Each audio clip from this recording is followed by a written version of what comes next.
Continuando os estudos do direito processual civil, ainda em sua teoria geral, vamos falar um pouco sobre a temporariedade em relação ao direito processual civil. Em relação ao direito processual intertemporal, temos três teorias distintas sobre isso: a teoria da unidade processual, a teoria das fases processuais e a teoria do isolamento dos atos processuais. A teoria da unidade processual entende o processo como um bloco único. Portanto, as novas leis processuais passam a valer a partir da finalização do processo inteiro. Já a teoria das fases processuais entende que cada fase do processo é independente. Portanto, alterações no direito processual têm início após a finalização de cada fase, seja ela postulatória, instrutória ou decisória. Por fim, temos a teoria do isolamento dos atos processuais, que é a teoria vigente no Brasil,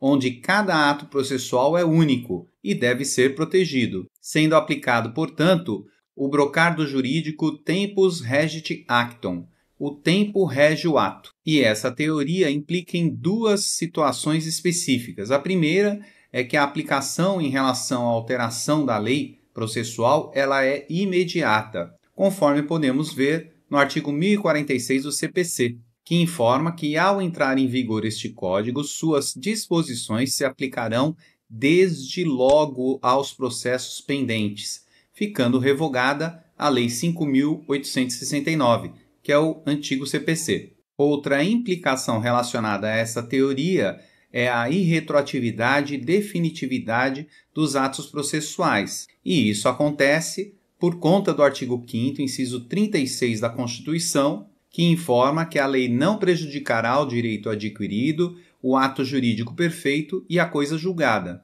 consubstanciado com o artigo 14 do CPC, que diz que a norma processual não retroagirá e será aplicável imediatamente aos processos em curso, respeitados os atos processuais praticados e as situações jurídicas consolidadas sob a vigência da norma revogada. Assim fica clara a teoria adotada pelo CPC atual, que é a teoria do isolamento dos atos processuais. E aqui é importante entender como essa teoria funciona, pois, dentro do processo como um todo, desde o seu início até o final, nós temos as fases distintas desse processo e em cada fase os seus atos respectivos juntamente com seus prazos. E, obviamente, os prazos também são assegurados junto com os atos, porque fazem parte de um conjunto único. Dessa forma, entendendo que cada ato e prazo é assegurado dentro da teoria dos atos processuais, independente da fase em que ele se encontra, fica mais fácil entender os posicionamentos dos tribunais relacionados aos prazos, que é o que vamos ver agora, e aos atos processuais. Primeiramente, é importante observar que tudo que não foi regulado pelo novo CPC permanece no rito anterior, pelo princípio da continuidade das leis que foi visto nas aulas da LINDB. Um exemplo desse fato é a própria insolvência civil e os atos relacionados a essa insolvência que se encontra a partir do artigo 748 do CPC de 73. E aqui nós estamos no CPC antigo, onde os artigos anteriores foram revogados. No entanto, quando chegamos no título 4 da execução por quantia certa contra devedor insolvente, ele permanece em vigor, indo até o artigo 786-A, revogando posteriormente os outros artigos. Portanto, essas regras continuam em vigor não por serem contrárias à teoria do isolamento dos atos processuais, mas por estarem em conformidade com o princípio da continuidade das leis. Assim, em relação aos atos processuais, temos alguns enunciados do STJ que confirmam esse posicionamento e essa estrutura relacionada à intertemporariedade do direito processual civil, como os recursos, conforme enunciado 2, 3 e 5 do STJ, informando que aos recursos interpostos com fundamento no antigo CPC devem ser exigidos os requisitos de admissibilidade na forma nele prevista, com as interpretações dadas até então pela jurisprudência do STJ. Observe que ele nada mudou em relação à teoria, pois respeitou o prazo também e os requisitos que estão anexados a esse prazo e a esse ato processual. O enunciado 3 diz que aos recursos interpostos com fundamentos no novo CPC serão exigidos os requisitos de admissibilidade recursal na forma do novo CPC. E nos recursos tempestivos interpostos com fundamento no antigo CPC, não caberá a abertura de prazo prevista no 932, parágrafo único,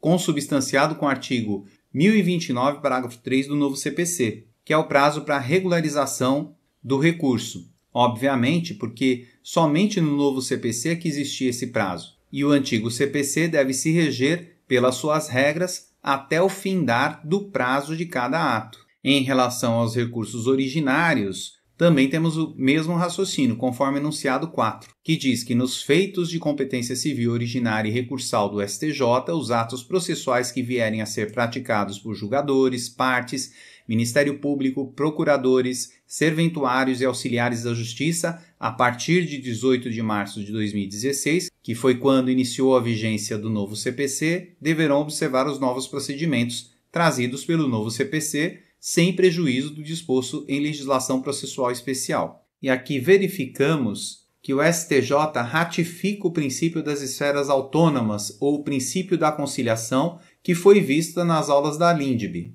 Também em relação aos honorários, nos temos do enunciado número 7, que majorou os honorários quando em fase recursal, somente deveriam ser aplicados aos recursos interpostos contra a decisão publicada a partir de 18 de março de 2016. Isto porque prejudicaria os recursos que já estavam interpostos. Finalmente, temos as provas relacionadas ao novo CPC, que está regulada no artigo 1047, que diz que as disposições de direito probatório adotadas nesse Código aplicam-se apenas às provas requeridas ou determinadas de ofício a partir da data de início de sua vigência. Embora alguns doutrinadores entendam que isso é uma exceção à teoria dos atos processuais, eu não vejo dessa forma, visto que, no momento em que é requerida ou determinada a prova, abre-se direito ao ato. Logo, será regida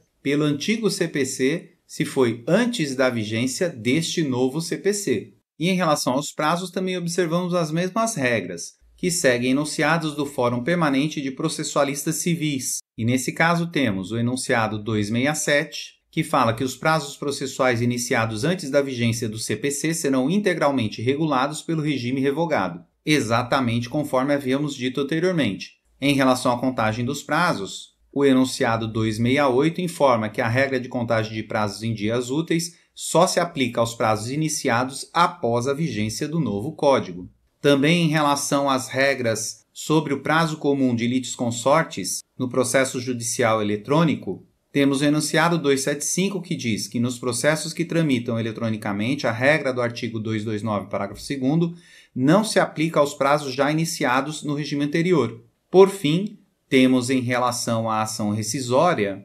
relacionadas a decisões de trânsito em julgado no interior do processo, que foi uma inovação trazida pelo novo CPC, o enunciado 341, quando afirma que o prazo para ajuizamento da ação rescisória é estabelecido pela data do trânsito em julgado da decisão rescindenda, de modo que não se aplicam as regras dos parágrafos 2º e 3º do artigo 975 do CPC à coisa julgada constituída antes de sua vigência, respeitando, portanto, as regras até aqui informadas. Por isso a importância de entender as regras. Finalmente, temos algumas exceções em relação a isso, que são as questões prejudiciais relacionadas à coisa julgada, e se encontra no artigo 503, parágrafo 1º do CPC, afirmando que a decisão que julgar total ou parcialmente o mérito tem força de lei nos limites da questão principal expressamente decidida, e que o disposto no caput aplica-se à resolução da questão prejudicial decidida expressa e incidentalmente no processo,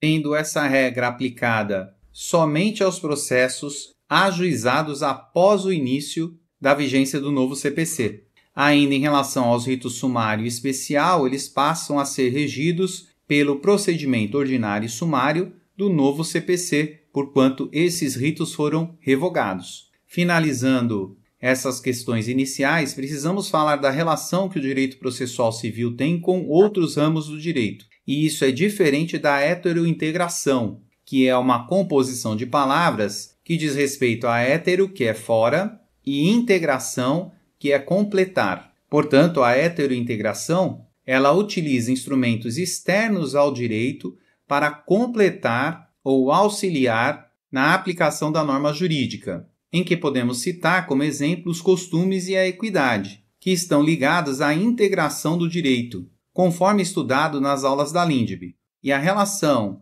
entre o direito processual civil e outros ramos é de aplicação supletiva e subsidiária. Supletiva porque complementa a regra incompleta e subsidiária porque supre a falta de regras em um determinado ramo do direito, nos termos do artigo 15 do CPC. E deixa claro que, na ausência de normas que regulem os processos eleitorais, trabalhista ou administrativos, as disposições desse Código lhes serão aplicadas supletiva e subsidiariamente. E isso é reforçado nos ramos de cada um desses grupos processuais, como, por exemplo, em relação ao direito processual trabalhista, que diz claramente que o processo civil será usado de forma subsidiária, quando fala que nos casos omissos o direito processual comum será a fonte subsidiária do direito processual do trabalho, exceto naquilo em que for incompatível com as normas desse título. Já em relação à execução trabalhista, nós temos que o artigo 889 afirma que aos trâmites e incidentes do processo da execução são aplicáveis, naquilo em que não contrariem ao presente título, os preceitos que regem o processo dos executivos fiscais para a cobrança judicial da dívida ativa da Fazenda Pública Federal, que é a Lei 6.830, que logo em seu artigo 1º já afirma que o CPC será a sua regra subsidiária, dizendo que a execução judicial para a cobrança de dívida ativa da União, dos Estados, do Distrito Federal e dos municípios e respectivas autarquias será regida por esta lei e, subsidiariamente, pelo Código de Processo Civil. Já em relação ao direito processual eleitoral, a Resolução 23478 do TSE afirma que a aplicação das regras do novo Código de Processo Civil tem caráter supletivo e subsidiário em relação aos feitos que tramitam na Justiça Eleitoral, desde que haja compatibilidade sistemática. E aí ele vai dizer uma série de regras nessa resolução. Em relação ao direito processual penal, o Conselho de Justiça Federal, no seu enunciado 3, deixa claro que as disposições do Código de Processo Civil aplicam-se supletiva e subsidiariamente ao Código de Processo Penal, no que não forem incompatíveis. Por fim, em relação aos juizados, nos termos do Conselho de Justiça Federal, em seu enunciado 2, temos que as disposições do Código de Processo Civil aplicam-se supletiva e subsidiariamente às leis 9.099, 10.259 e 12.153, que são o Juizado Especial Federal e o Juizado Especial da Fazenda Pública, desde que não sejam incompatíveis com as regras e princípios dessas leis. Obviamente que essas são algumas relações entre o direito processual civil e os outros processos, porque existem muitas leis especiais que utilizam o direito processual civil como norma primária para o seu processamento.